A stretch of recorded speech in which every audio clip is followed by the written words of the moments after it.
Hi everybody, welcome back to another episode of Canadian Built. We got a special treat for you guys today. If you're like me, who's always dreamt of having a Porsche, but it was just like so unattainable, I present to you Nick, the man, the legend, who will make this dream attainable for you.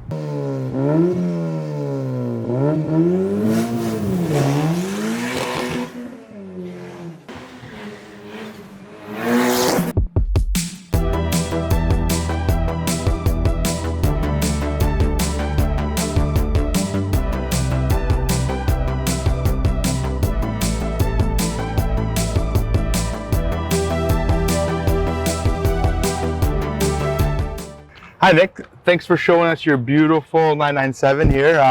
There's a special treat in here that Nick's gonna go a little bit more in depth. Maybe a little bit of VTEX, maybe a little bit of wah. Thanks for having me.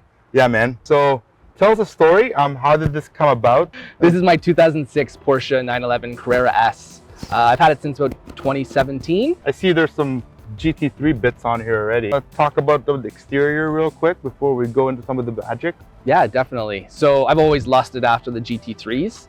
I couldn't justify spending the money, and knowing what I wanted to do with it, it didn't make sense. So I bought a Carrera S and just put the GT3 bumpers, wing, wheels on it, did suspension. That's awesome. Yeah. Without further ado, the real reason we brought Nick's magic here is because Nick's got a little secret that nobody's ever seen before. None of you guys ever seen this before, right? First in the world? This is the first running one in the world. First running one in the world. Prove us wrong in the comments. So tell us the magic, bro. What's powering this beautiful machine? So I'm a Honda tuner, and I figured, why don't I swap in a Honda engine into this? I specialize in K-Series turbo setups. I figured I should put a K24, boost it, and swap it into my Porsche. I worked with a lot of companies and I have a lot of good friends that like help me along the way, but this is like my project. Yeah, that's what friends are for, friends. Yeah. Was it lack of power, lack of reliability, all of the above, I guess? No, so I love the car. Okay. It handles well. It's really well built. Yeah, it's yeah. a fantastic car. Yeah. By 2006 standards, it was probably quick back then. By today's standards, it like can't even keep up with my wife's BMW 340 sedan. Right. So I had to do something. Yeah. I contemplated turbocharging it. I contemplated doing different engine swaps. Mm-hmm. A lot of guys will swap in LSs. Yeah. Nothing against LSs, they're just not for me. Right. And I'm a Honda guy, so it made all the sense in the world, at least to me, Yeah. to swap a Honda engine in, because the Honda engine's inexpensive, reliable, and it actually, once I did all the work, it's not that hard to get it in there. Yeah, okay.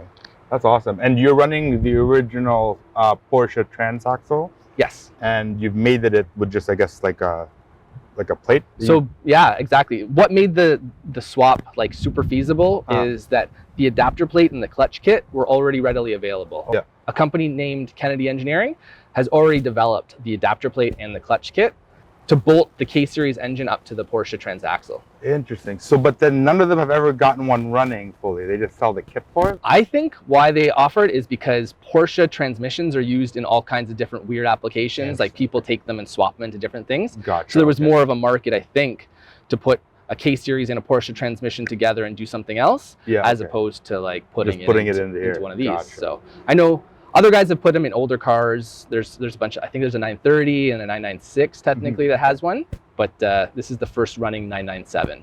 Wild, bro. That's so awesome. So before we go on some more, let's go around back and take a look at this motor in his boot. Trunk.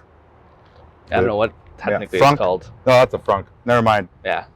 Engine bay. Let's go check out his engine bay, friends. Engine bay work. Fully built inside too, I assume. Completely stock. Completely stock. Civic So you SI. blow this, you just go to the junkyard. Tomorrow I could have another one dropped off and installed. And what's the weight difference between this and the original engine? That I don't know. I forgot. I didn't get a chance to weigh the car before I took it apart.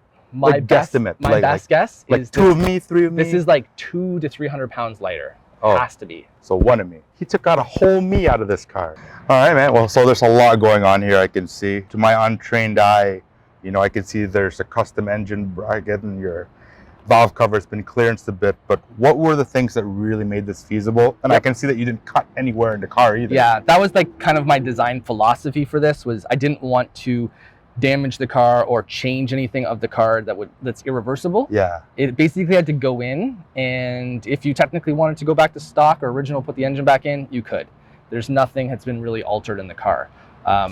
So I made a valve cover, custom. This is a prototype one-off valve cover that lets the K-Series physically fit in the engine bay.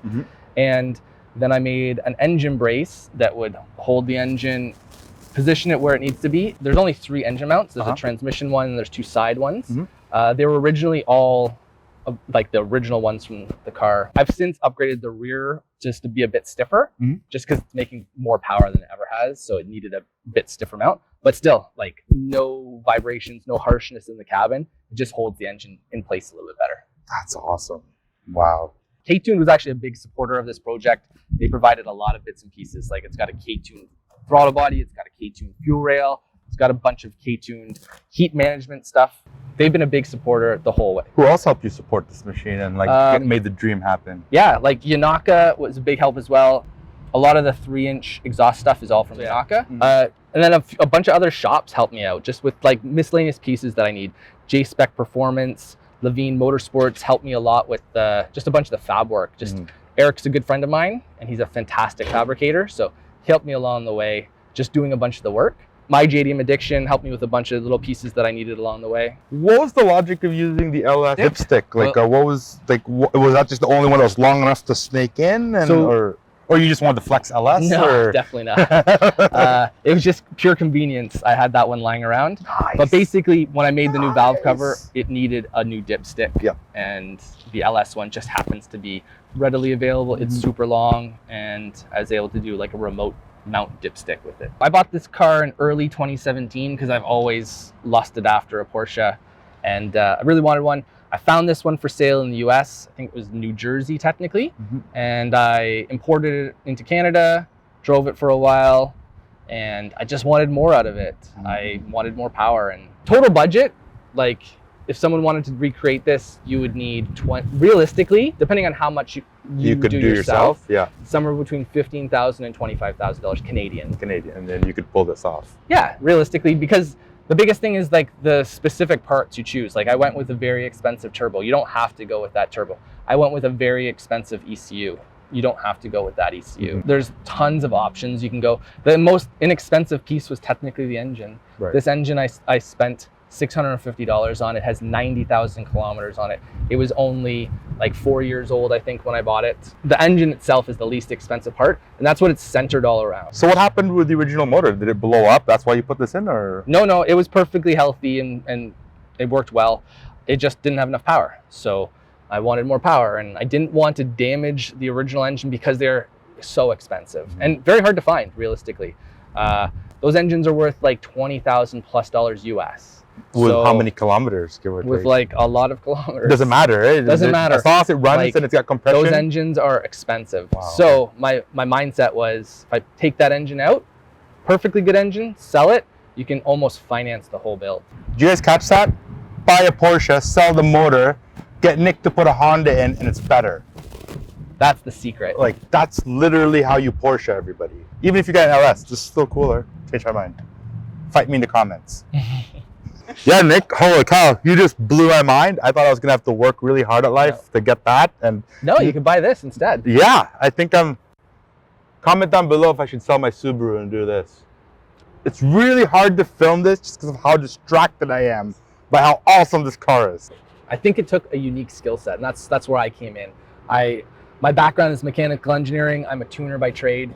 So I was able to design the parts and make it work and keep the car happy. The biggest thing was keeping the car happy. That was what I was worried about. I didn't want to put the engine in and have the car not work. And that's what concerned me the most. And that's why I went with the Syvex ECU, because it allowed me to keep the car happy, and it's a flexible enough ECU that I can run the Honda engine on it. So, because all these newer cars, they're CAN bus. So you have to keep the car happy. Otherwise, there's no point doing it. You would have a car that every single light is on, nothing works, but you have an engine in there. Yeah. Yo, no check engine light in this thing? No. I thought it's a European. How do people know it's modified without check engine lights? All right, everybody. Well, thanks for checking out that episode of K&M Built. Thanks so much, Nick, for bringing this machine over for us to check out. Thanks for having me. I'm glad I got the chance to show you guys.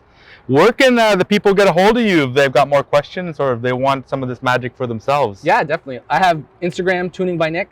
More importantly, though, I have a YouTube channel. and it's Tuning by Nick as well. And I've done the whole build process on my YouTube channel. So you can check it out from start to finish. If you're interested in the car, I have the whole playlist for this car on my YouTube channel. That's amazing. Be sure to check out Tuning by Nick on YouTube. Don't forget to like, comment, subscribe if you enjoyed what you saw here. And let us know down in the comments what other cool machines you want us to feature in Canadian Built. Thanks, guys. Bye now. Thanks.